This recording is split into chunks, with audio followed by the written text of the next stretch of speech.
Eu sou o William Roberto, estou transmitindo para o canal Caminho do Karatê e para o canal Sensei William. Esse conteúdo será disponibilizado na íntegra da comunidade online Caminho do Karatê. Você consegue acessar pelo site www.caminhodokaratê.com e senseiwilliam.com. Então, hoje a gente vai fazer a leitura dos comentários, iniciar pelo menos, Energia Mental e Física, escritos do fundador do Judô, Jigoro Kano. Já tem vídeo dos prefácios e as orelhas, então eu vou pular essa parte. Já comecei a leitura em live, mas a gente começa novamente para a gente poder ir conversando sobre o assunto.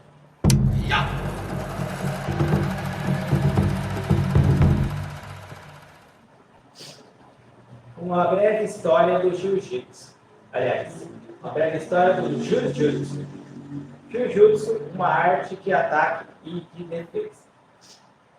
Uma verdadeira compreensão do judô necessariamente envolve algum conhecimento da história das tradições marciais do Japão, em particular o Jiu-Jitsu.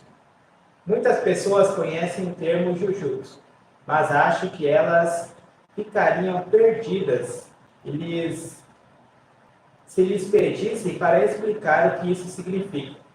Existem várias escolas que fazem coisas bem diferentes, mas compartilham o nome Jiu-Jitsu, enquanto outras fazem as mesmas coisas usando nomes diferentes. Além disso, existe uma grande variedade de técnicas, como o estrangulamento, a torção de braço, o chute, o empurrão, o arremesso, e tudo isso fica sob o nome coletivo de Jiu-Jitsu. Também há vários nomes como Taijutsu, Yawara, Judo, Kobusuku, Torite, Kenpo, Kakuda e Shubaku, mas todos eles são tipos de Jiu-Jitsu. Entretanto, os nomes Kobusoku e Torite geralmente se referem a métodos de práticas de captura. Taijutsu e Judô se referem principalmente à prática da luta corporal com armas e arremessos. Essa é a única diferença real entre eles, tendo em vista os muitos nomes diferentes e métodos de treinamento das artes marciais. É impossível dar uma explicação simplificada que esclareça as diferenças entre elas. Entretanto, se quisermos descrever de maneira simplificada todas essas artes marciais, poderíamos dizer que todas são técnicas de ataque e defesa contra o inimigo, nas quais não se usa armas ou apenas uma arma curta. Mas, como o termo Jiu-Jitsu é mais conhecido, eu usarei aqui como um termo genérico para abranger todas as artes marciais que mencionei acima. Qual é a origem do Jiu-Jitsu? Segundo a tradição, no século XVII, um homem chamado Chen Yanping levou as técnicas do Jiu-Jitsu da China para o Japão. Desde Ronins, samurais sem mestre, Fukuno, Hishiroemon, Miura Yojimon e Isokai Jirozaemon foram inspirados pelos ensinamentos dele e desenvolveram um estilo próprio de Jiu-Jitsu. Em outras escolas, fala-se que um método chamado Akiyama Shirobei de Nagasaki foi para a China e aprendeu o Hakuda, e ao retornar criou o Jiu-Jitsu. Existe outra teoria de que o Jiu-Jitsu começou na Era dos Deuses, e é uma invenção puramente japonesa. Minha opinião pessoal é que o Jiu-Jitsu foi criado inteiramente pelos japoneses. A teoria que Akiyama foi fundador do Jiu-Jitsu, defendida apenas por um grupo dentro do Yoshin-ryu, e eu nunca ouvi essa teoria de mais ninguém. Talvez a origem desse grupo da Yoshin-ryu seja diferente da dos demais estilos, mas por várias razões, Não acredito que o Jujutsu tenha se iniciado com Akiyama. A crença muito difundida de que Shen Yanping foi o fundador do Jujutsu é questionável, porque ele veio para o Japão em 1659 e morreu em 1671. Se Shen Yanping trouxe o Jujutsu para o Japão, provavelmente era apenas sob a forma de Kenpo e Hakuda, artes marciais praticadas naquela época na China, e não as formas nativas de Jujutsu praticadas no Japão. Na verdade, existem textos que demonstram que Shen Yunping trouxe apenas o Kenpo para o Japão. Uma consulta aos livros chineses da época revela que Kenpo e Hakuda eram técnicas que envolviam principalmente chutes e empurrões. É improvável que tenha progredido a um nível tão elevado quanto o Jujutsu japonês. Por essa razão, mesmo que Shen Yuanping tenha ensinado o Kenpo, deve-se dizer que o verdadeiro Jujutsu reverenciado por nossos predecessores foi criado e estabelecido pelos japoneses. Além do mais, técnicas que envolviam socos e empurrões eram praticadas no Japão muito antes da chegada de Shen Yuanping. Acredita-se que o Takeuchi Ryu de Tokuoka tenha sido criado em 1532, e muitos escritos a partir da metade do século XVII incluem as palavras Yawara e Kumiushi, pegada.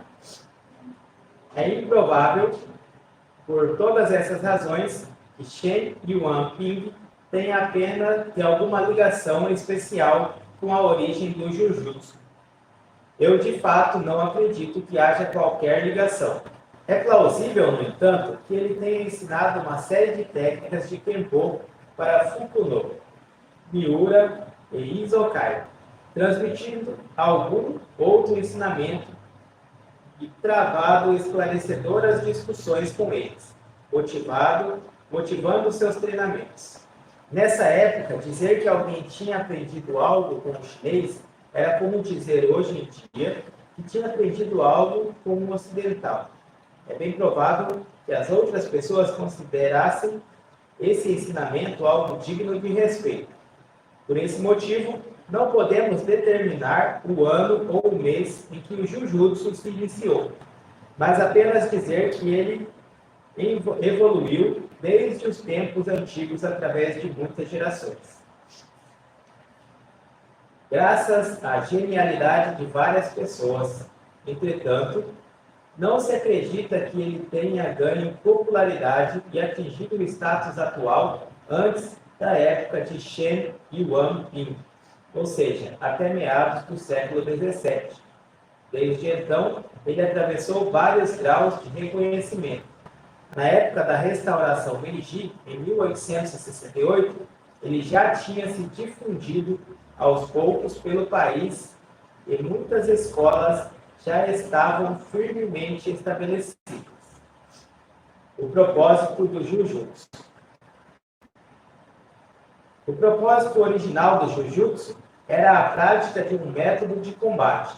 Como há muitas variações do que pode ser considerado combate, o Jujutsu se desenvolveu em muitos estilos, cada um com métodos distintos.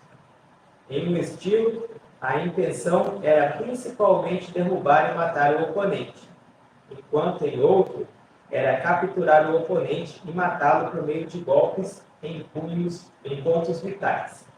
Entretanto, assim como o dinheiro, um meio de troca, passou a ser mais valorizado do que os bens que pode comprar, também o Jujutsu passou a ser reverenciado pelas técnicas em si, e não pela sua função como meio de combate.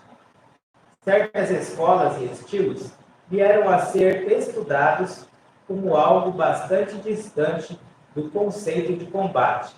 Embora o combate esteja no cerne da prática do Jujutsu, a educação física e o treinamento mental sempre estiveram entre as suas metas. esse quase nunca foi um ponto de discussão, pois o treino para a luta exige que mova o corpo de várias maneiras, o que levou o Jiu-Jitsu a se tornar indiretamente um tipo de educação física. Entretanto, pela mesma razão, ele também se tornou um método de treinamento da mente. Todas as formas de combate requerem inteligência e o uso de vários truques e expedientes. Por isso, durante o treinamento do Jiu-Jitsu, a mente é inconscientemente treinada de várias maneiras. Coragem, postura e outros fatores benéficos para a vida também podem ser desenvolvidos. Mesmo não estando livre de falhas, o Jiu-Jitsu como um todo é uma herança cultural realmente valiosa que deve ser preservada.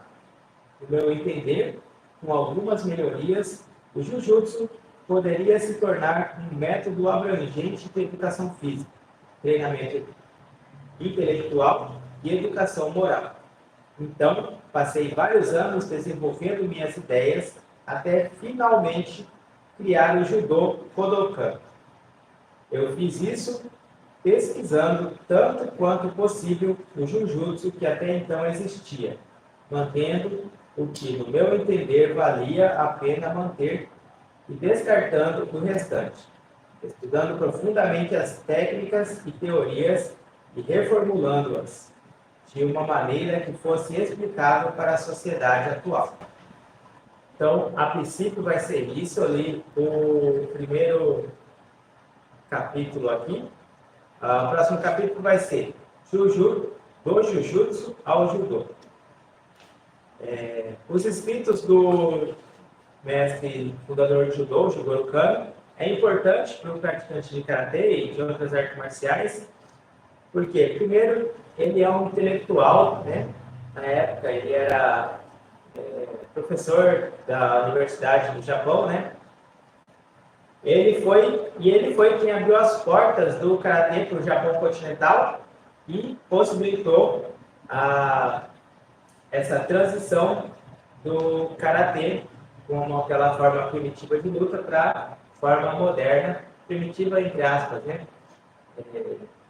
O Karatê, ele passou por um processo de adaptação, tal como o Judô, né? O próprio Jigoro Kano, ele fala de como ele observou as lutas da época e absorveu aquilo que ele achava mais importante, mais interessante e adaptou para o estilo que ele criou, que se chama Judô Kodokan. E através de sua amizade com o Jigoro Kano, o Isshin Funakoshi fez sua primeira apresentação no Japão continental. Depois, outros mestres seguiram essa mesma linha. E aí o Karatê se expande, é ensinado nas universidades e daí vai para o mundo todo.